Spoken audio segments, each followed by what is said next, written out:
filled with excitement, fun, and is beyond limits. But the question is, are you ready to jump? If it is a yes, then you have jumped into the world of ultimate entertainment. Welcome to YOLO 247, a place of fun, indulgence, and endless surprises.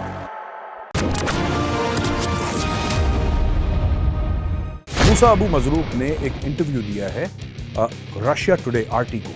Hamas का Gaza की जमीन के नीचे कई 100 kilometre का tunnel का system है।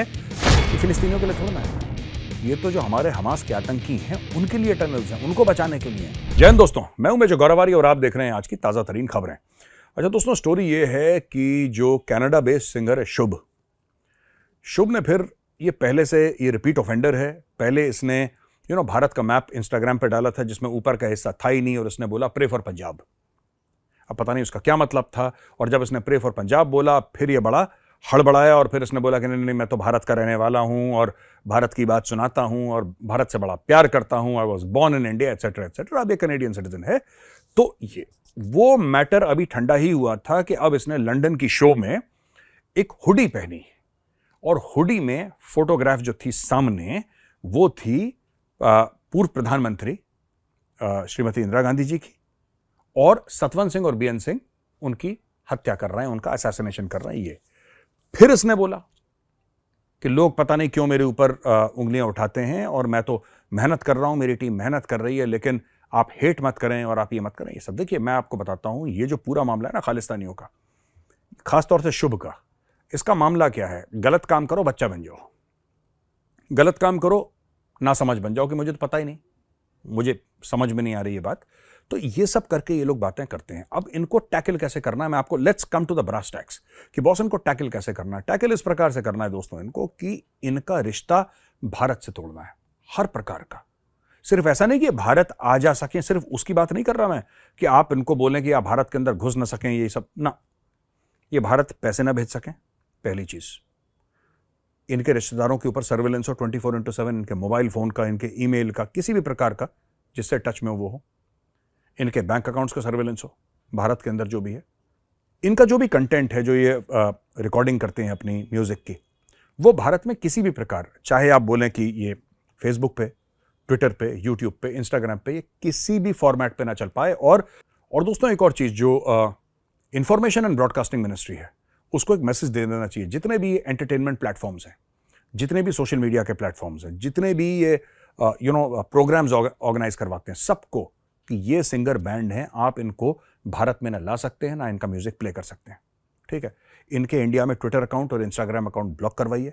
मैं आपको बता रहा हूं दोस्तों, ना ये रेहड़ी पे अमरूद बेचना शुरू कर दें तो मेरा नाम बदल दीजिएगा, क्योंकि इनकी असली मार्केटिंग डायरेक्टली और इनडायरेक्टली इंडिया से होती है, क्योंकि पंजाबी यहां पर बोली जाती है।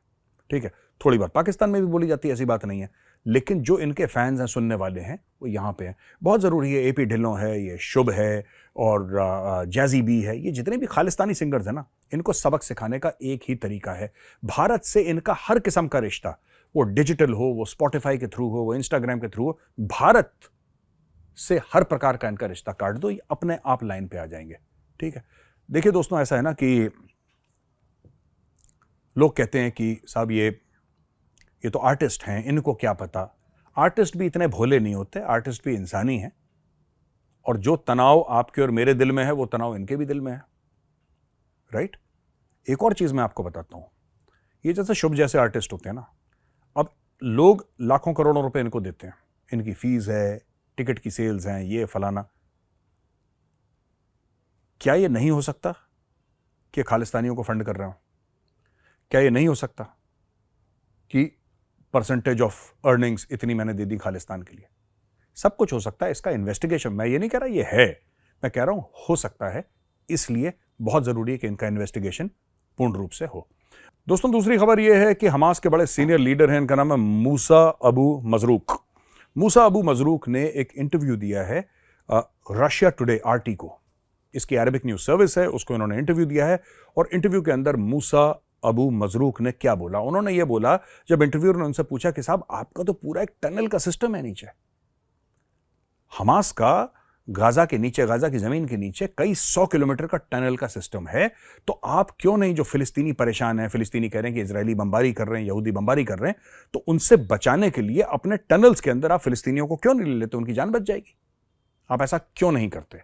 तो उन्होंने बड़ा इंटरेस्टिंग जवाब दिया। उन्होंने बोला कि ये जो टनल है ना, ये फिलिस्तीनियों के लिए थोड़ा ना है, ये तो जो हमारे हमास के आतंकी हैं उनके लिए टनल्स हैं, उनको बचाने के लिए हैं।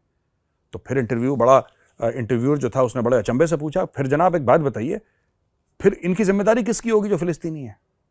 आप तो फिलिस्तीनियों के लिए लड़ रहे हैं, आप मना कर रहे हैं कि हम उनकी मदद नहीं करेंगे, इनकी जिम्मेदारी किसकी है? कहता है हमें क्या मतलब है, इजराइल जाने, यूनाइटेड नेशंस जाने, वो लोग जाने, इनकी कैसे मदद करनी है, हमारी रिस्पॉन्सिबिलिटी नहीं है फिलिस्तीनी लोग। तो इंटरव्यूअर बिल्कुल, जिसको कहते हैं कि उसको चक्कर सा आ गया, उसने बोला पता नहीं अजीब सा आदमी है, अभी तक तो ये कह रहे थे पूरे हमास वाले कि साहब हम फिलिस्तीनियों के हक के लिए लड़ रहे हैं, अब जब फिलिस्तीनियों को एक्चुअली मदद करने का वक्त आया तो ये गायब हो गए, साफ मना कर दिया कि नहीं, यू आर नॉट वेलकम, आप निकलो यहां से। आखिरी ये चीज है कि अमेरिका और इजराइल के बीच में दोस्तों बातें चल रही हैं कि एक बार हमास खत्म तो उसके बाद क्या, गाजा पट्टी का करना क्या है उसके बाद। तो इजराइल और अमेरिका ने दोनों ने डिसाइड करा है कि इजराइल उस पर कब्जा नहीं करेगा गाजा पट्टी पे, और हमास को तो आने दे नहीं सकते, हमास को तो वैसे ही खत्म कर देंगे, लेकिन अगर कोई दूसरा हमास जैसी कोई आतंकी संगठन हो उसको नहीं आने दे सकते वहां पे, क्योंकि जब तक वो आतंकी संगठन रहेगा गाजा में, इजराइल को खतरा बना रहेगा। तो सब कुछ साफ करने के बाद एक बार पूरा का पूरा जो गाजा पट्टी है उससे पूरे हमास को साफ करने के बाद नेक्स्ट स्टेप क्या रहेगा दोस्तों? नेक्स्ट स्टेप ये रहेगा कि आप वहां पे यूनाइटेड नेशंस को बुलाएंगे, वहां पे यूनाइटेड नेशंस एक उसकी फौज होगी, वहां पे उसकी सेफ्टी और सिक्योरिटी यूनाइटेड नेशंस की जिम्मेदारी होगी, और वहां पे दुनिया भर के लोग आएंगे, अलग अलग नेशनैलिटीज के लोग आएंगे वहां पे, और वहां पे एक स्टेबिलिटी लाई जाएगी। तो दोस्तों ये थी आज की ताजा तरीन खबरें। मैं कल फिर हाजिर होऊंगा एक नए वीडियो के साथ, तब तक के लिए जय हिंद।